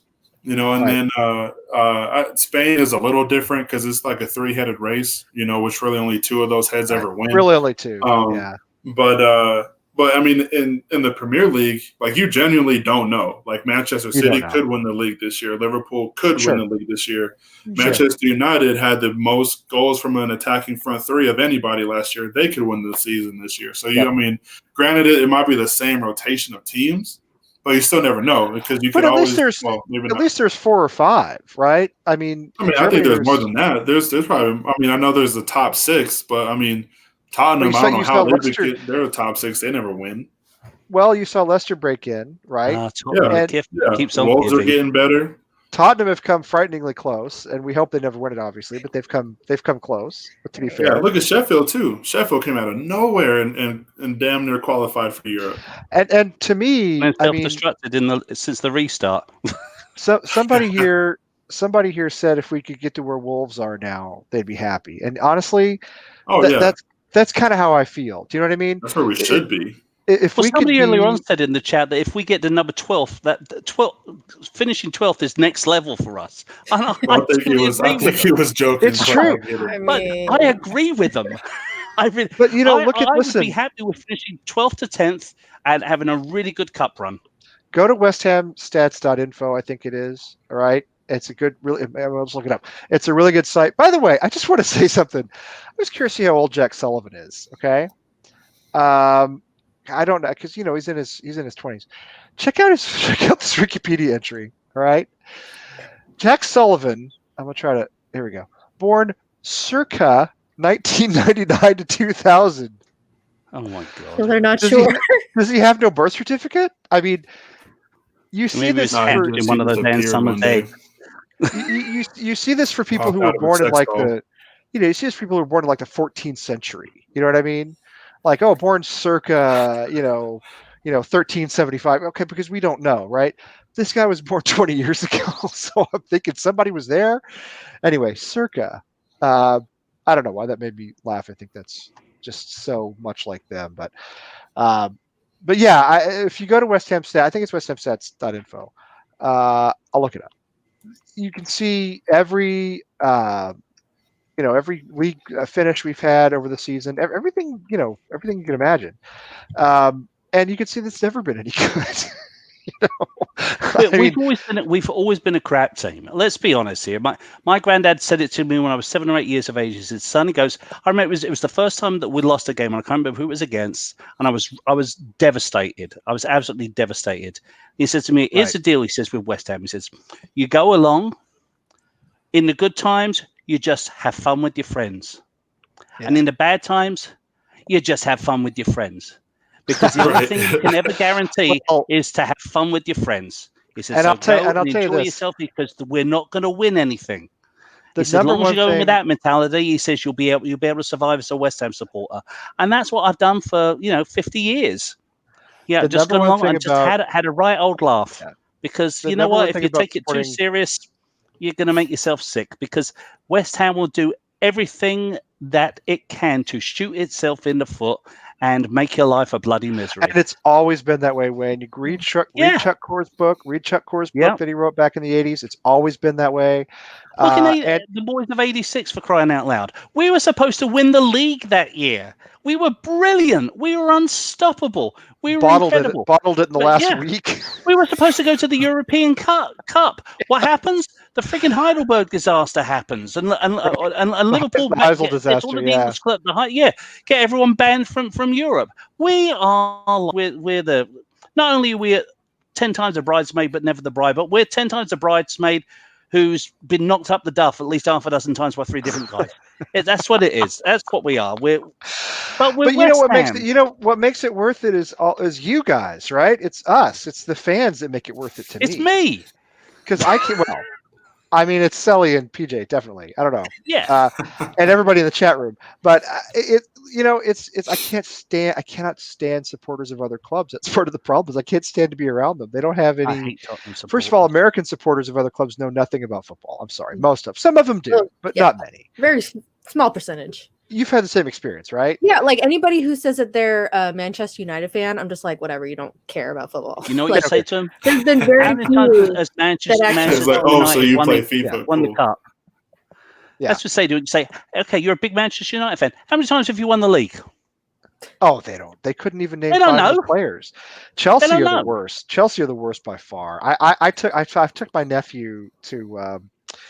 My nephew's a big Chelsea supporter, and he's a really good kid, and he plays football. He plays up in Maine. He's a good kid. Unfortunately, he supports Chelsea. I've been working on him, but anyway.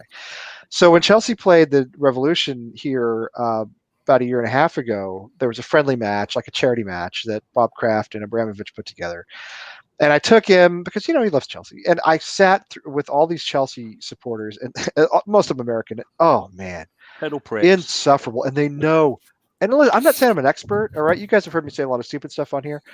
But believe me, I'm freaking Gary Lineker compared to these people. You know what I mean? I'm like, these people know nothing. They know everything. They think they know everything. They know nothing about the players, nothing about the culture, nothing about. They sit there and say things like "Go Chelsea," Yeah. You know what I mean? Like they're cheering for the Patriots or something. Anyway, I brought this up because you can see sort of maybe here, the history. You guys know this. I mean, the history is sort of not great. I mean, all through the year, a lot of years spent down in the second division, late 70s, early 80s, again in the early 90s, and you had it in the late 80s. In the second division. It's, yeah. And so we look at these league, I don't know if you can see position here, where we finished. I mean, 16th. The Payet season was 7th, and that was like a magnificent season. I got to say that season, 15-16, was one of the most wondrous, magical seasons I've ever experienced as a West Ham supporter, and I've lived through some good ones. But finished. And my point is, we finished 7th and ended up in Europa League, and then lost to Astra Gugu again. Yeah. So I mean, yes, it was wondrous. I loved it. I loved every minute of it. But I'm just saying, like our level is not. It's not high.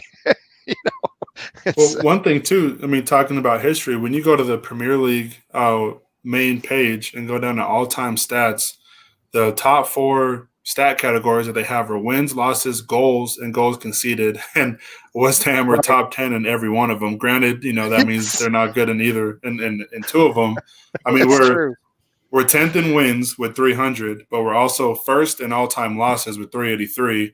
Right. 10th in all-time goals scored with 1,113, but 3rd in all-time goals conceded with 1,331.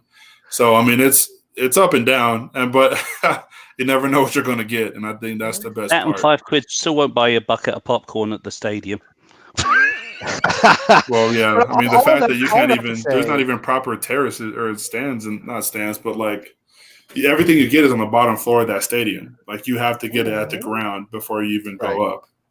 All that to say that it gets when you support any sort of sports organization that gets too successful, it gets boring. It gets boring.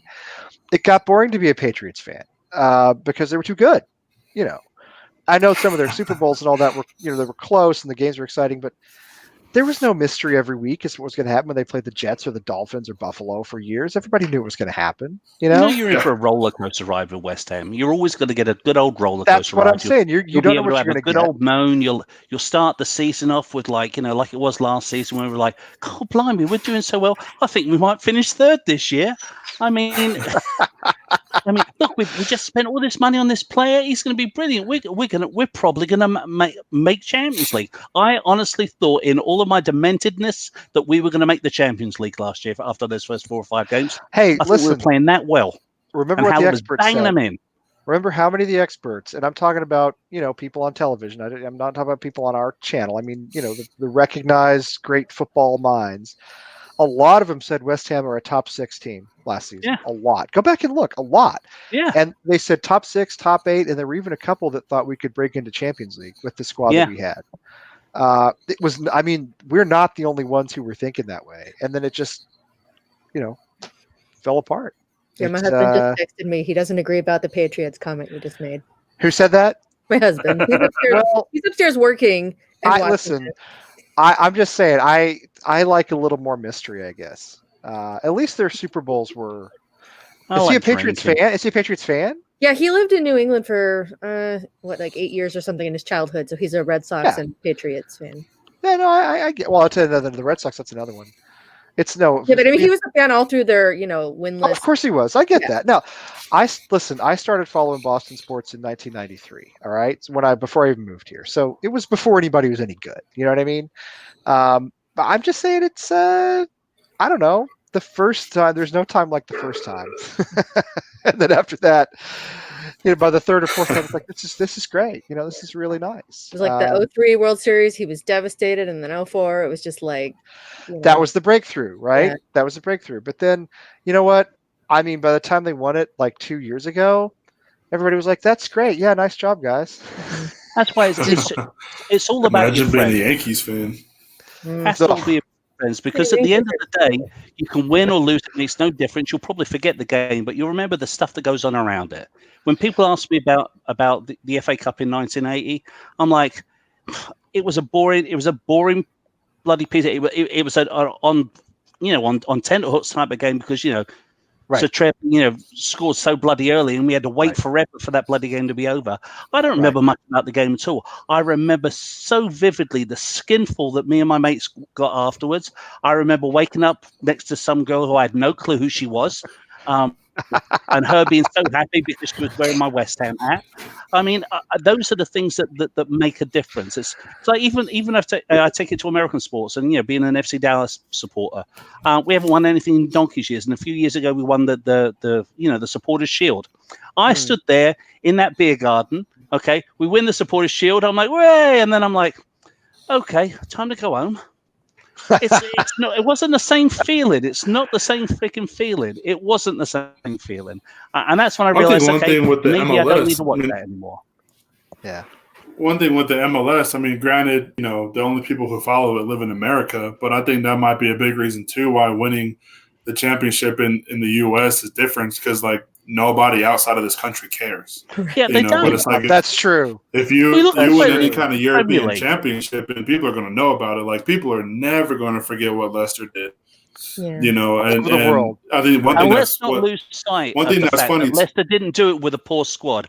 Leicester got bought out by some major fistful of money in his pockets type of Thai businessman who basically rebuilt the stadium, rebuilt that team, and paid for that trophy. Yeah, in the long run, he paid for the trophy. So when everyone says it's a great Jamie Vardy, it is. Jamie Vardy wasn't a global superstar when he went to Leicester. No, he wasn't Paul Pogba. Nobody was. That's what I mean. They listen. Yes, I know they got bought by a wealthy owner, but they had no injuries. What have they done since? They didn't get the Man City treatment. They didn't. Yeah. They didn't go out and immediately buy, Kevin De Bruyne and Sergio Aguero and and didn't they get relegated the next year anyway? No, Leicester's been up since they came up last time. They've been up since they came up last time, but they were. They finished in the bottom half after that season, though. Yeah, it wasn't that long ago that they came up. I mean, they were third for a majority of the year this season. They bottled it this season big time. Oh, yeah. But they didn't get – listen, yes, they had a wealthy owner, a better owner than ours, obviously. But they didn't get the Man City or PSG treatment. They didn't go out and buy Neymar. They didn't go out and buy Mbappe. They didn't get players like that. They got good young players. I'd like to be in that position, a team that is competitive, but, not everybody on the team is a household name. Yeah, I think Chilwell actually just got bought by Chelsea, so that's another player that's gone from that team. And that's the other thing is Leicester do good business. They buy players cheap and they sell them. They sell them for a lot of money. I'm surprised they haven't sold Maddison yet, to be honest. I am too. Yeah, and then their ex players get then Harry Maguire gets arrested in Greece for not sure what he was doing, but something with his sister. I think he was going to find his sister or something like that. He's in some trouble, a little bit of trouble. That was quick though. Did you notice it? Like he gets arrested, then he's like, he's convicted like days later. I mean, Yeah, I don't know. Not much else to do in Greece right now. I guess there's really. I remember going on holiday over to Greece, and it's like we'd have to run the. Actually, it wasn't Greece; it was Italy, where we'd have to run the gauntlet of their policemen with their nightsticks, just because we spoke with an English accent. So yeah, they don't like us over there. Well, who does really? I mean, if we could be like Leicester and Wolves, to where we are genuinely competing for top 7 and maybe even top 4 every year, that's great. If we can mess around and win the Premier League, cool. But I think it would be nice, and with the team that we have, and I mean, I know we give the board a lot of hard times for not spending, but for the amount of money we've spent on players, like we should be in those positions. Because I mean, like Wolves, Leicester, they don't sign anybody. They just they get like a small player from Norwich who just turns out to be a world beater. That's what I'm saying. Going to sell for 7 figures. Well, probably even more than that. Wolves, not 7, but like 10 figures. Right. No, absolutely. Wolves, Leicester, Southampton. Remember they were down with us when we went down, and they came back up. They won the league. But that team won his back. Well, they won the championship when we won the playoff final. Okay. Or they came up automatically. I think they actually won it, or either they came in first or second. But Southampton is another one where bring in. They've supplied a lot of Liverpool's current squad. Yeah. You bring in young players, and West Ham used to do that, right? We used to do that, but we don't do that as much anymore. We go for these sort of flashy acquisitions, and they don't work out. But if we could emulate a Wolves, a Southampton, or obviously a Leicester, I mean, those are clubs with money, but not gigantic, PSG Man City money. If we could, and they make smart decisions. They have a good scouting system, as Fo says. They make smart decisions. They know when to sell players, and they bring in young players, and they develop them, and then they move them on. I mean, we could do that. We used to do that. Did that for a long time. Don't do that anymore, really. So, and now I mean, our current owners, the whole thing where you buy a Yeti and poor Jordan Hugel, who never got to walk out to Bubbles, and you spend sad for him. Spend 17 million and sell him for a combined 10. God. I mean, how is David Sullivan rich? Oh, it's porn. That's right. I forgot. He sold the one product that nobody can refuse. I wouldn't be surprised either to see Leeds stick around for a while, because they came up and just instantly started buying people. Great manager too, and Bielsa. Yeah. So, I mean, obviously they have the history. I mean, they've been there, done that as far as every level in Europe. So they have that history. That was a while ago, but I wonder if they're going to bring back their hooligans like they used to back in the old days. Leeds used to have a hell of a crew. I mean, they were nasty. They're legendary the name for of the it. crew. But Everton might be dangerous too. I agree with that as well. Yeah, Everton might be nasty, Leeds, especially if they get Rodriguez. Everton is another club that I think we could emulate, and we have their former manager. But we'll never be top 6 consistently without a massive billionaire buyout. But if we were smarter with how we brought in players, if we were smarter with how we managed the finances of the club, we could be one of those clubs. We could be a consistent mid-table club that occasionally competes for Europe, and that would be fine with me. That would be great. I mean, I would love that. I just get tired of coming into April and May every season and looking at the table from the bottom up. Because we're always at the bottom. I wish I could say you get used to it. Well, I know you don't. I mean, I've been through it long enough now, Wayne. I haven't been through. You do get used to it, but you can get used to hemorrhoids as well. I haven't been around as long as you have, obviously, but I've been around enough of it. I've seen us go down. I've seen us come back. I know how it feels. It sucks. Yeah. Yeah. I Alcohol mean, gets this me through is. many a season. Well, you know what gets me through is coming on here and talking to you guys and just enjoying being a West Ham fan, even if I don't always enjoy the club or the Mm-hmm. owners or the players. I always enjoy the fans, always, always, and that's the biggest thing for me. You know, there's no other group, sports-related fan group I've been a part of that's been this much fun. You know what I mean? So that's the whole thing for me. Anyway, it is 20 minutes to 11 here where it matters. I don't know what time it is in other places. I don't know what time it is in the flyover. You guys, I don't know. Well, you got the Let me rest of you check my guys. watch and see what time that says. Mine says The rest, 9:40. Yeah, nice. the rest of you guys are in. Well, it says what night? Yeah, that's right. So here on the East Coast, among the elites, among the intellectuals, you know, it is. We get all our shows an hour earlier, than the East Coast. I do know because I grew up in Dallas, and I do remember that. Yes. No, it's almost. Is that the reason why the restaurants all close early as well here? Probably. Yeah. Everything. It is weird for me, and I know it's weird for you to come the other direction. But when I used to go to California for work, I would go to work and I'd go to dinner with colleagues or whatever. I'd get back to the hotel and it'd be like, yeah, like 8 o'clock. You know what I mean? Not reasonable hour. I'd be like, oh, let's watch hockey or whatever. I mean, it's over. You know what I mean? Like the Bruins game has been over for a long time by then. Or it's in the third. You know what I mean? Because it's 11 o'clock at night on the East Coast. So I always forgot about that. It was always weird to me. Or watching college football at like 10 a.m. That's great. 10 a.m. Well, technically, college football started at 9. NFL starts at 10 on the West Coast. That's brilliant. Yeah, you won't have to worry about this year. Yeah, don't even think about the Premier League though. Like I've been in California for some Premier League games. Just the regular, it would be the 9 o'clock, 10 o'clock for East Coast, and it's 7 a.m. I'm just like, when they played their games in China, those games came on at 2:30 in the morning.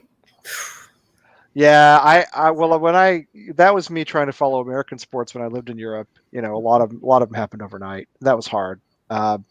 Premier League at 7:30 in the morning is, I mean, on the other hand, like you just sort of like lie in bed and watch it, and then it's over at like 9 or 10. There's something to be said for that.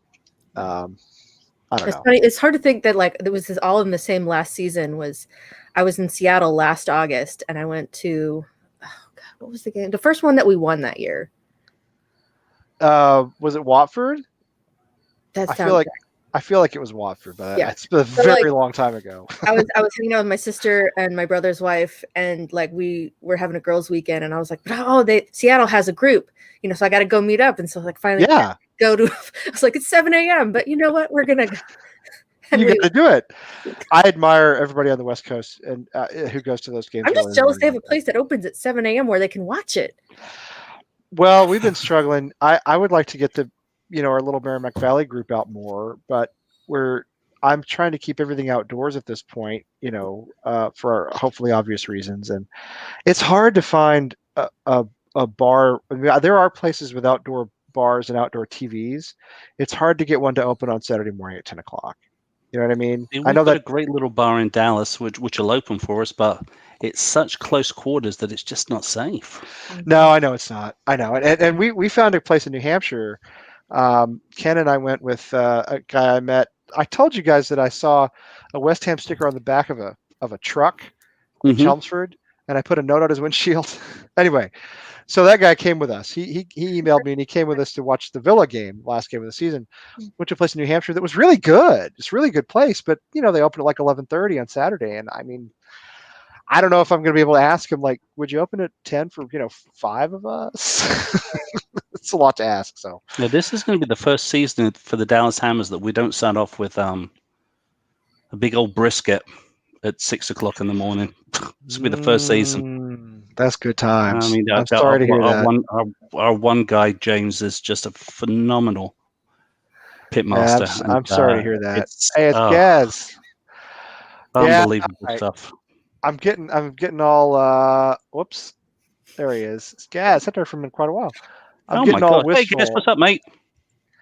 I'm getting all wistful here, and we've been going. We're setting another record here for how long it takes to do this show, but there's still like people watching. So hey, what are you gonna do? Currently, I drag on the show because last time I was on it, we went on for some record or something too.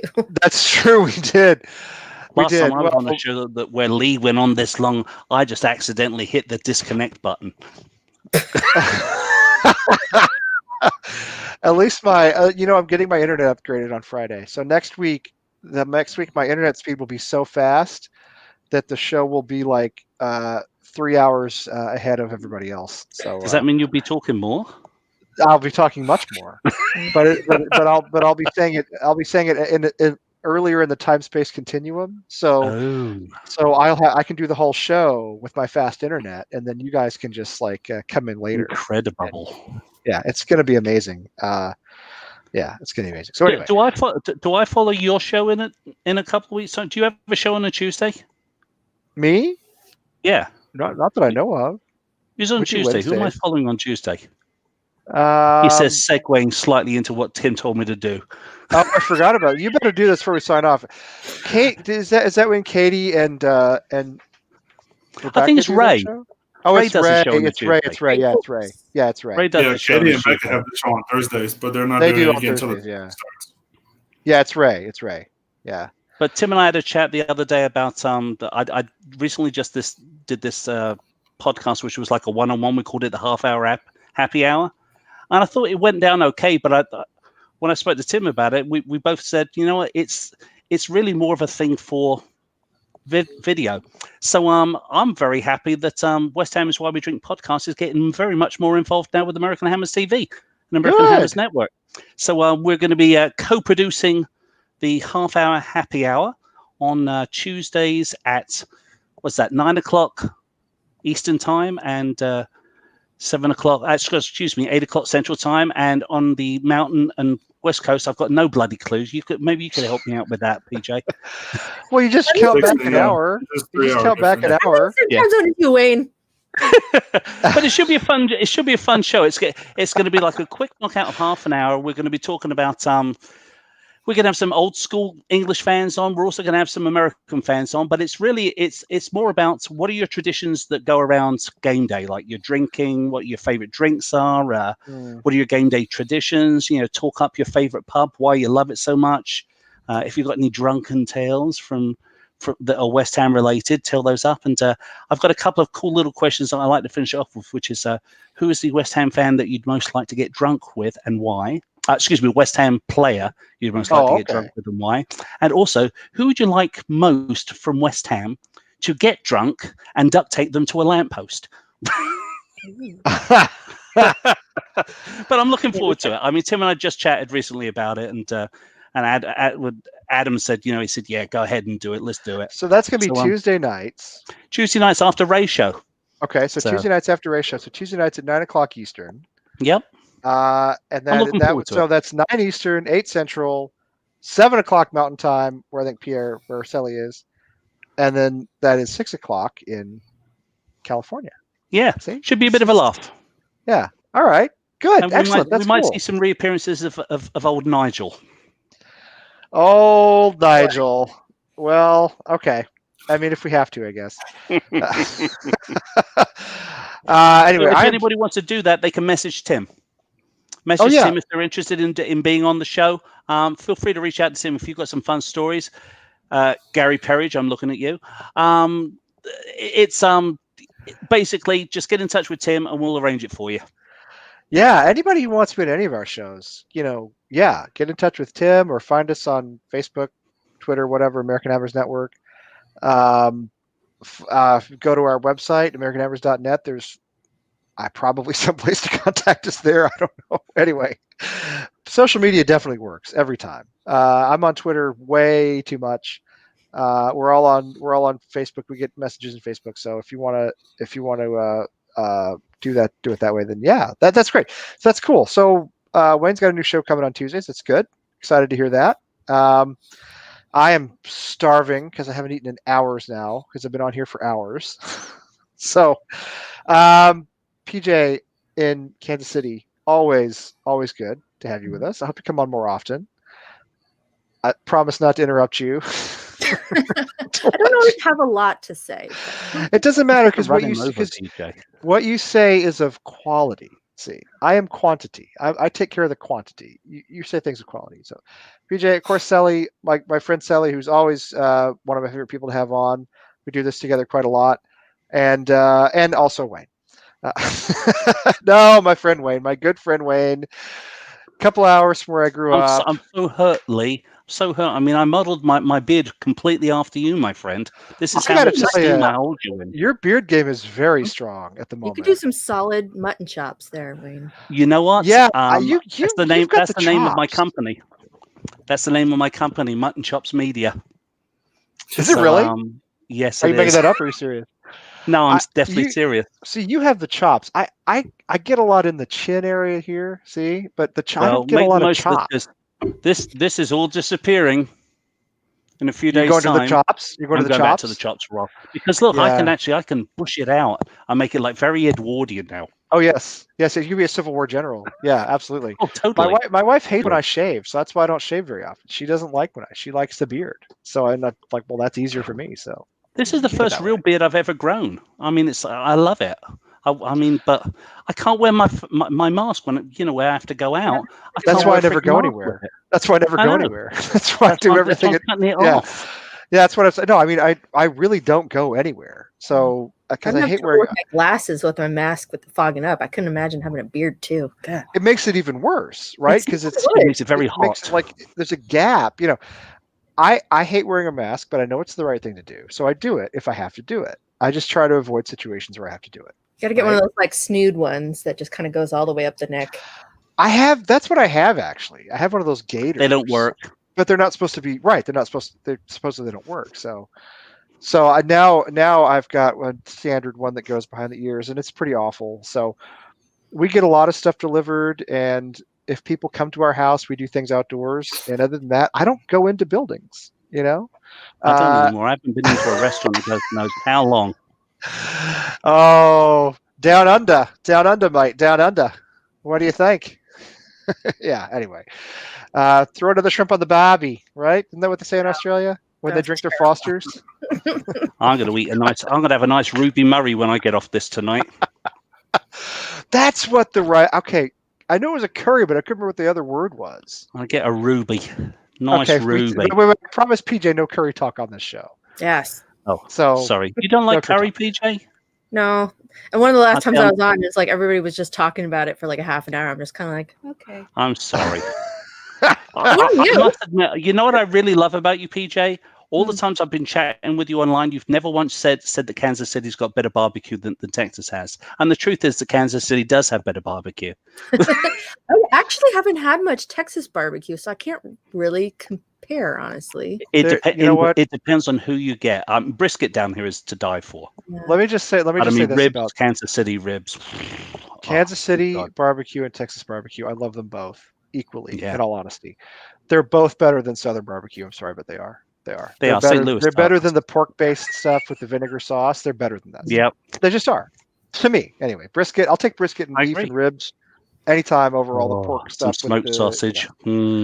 That's what I'm talking about. Okay, I'm starving. All right, you guys. Thanks for being on.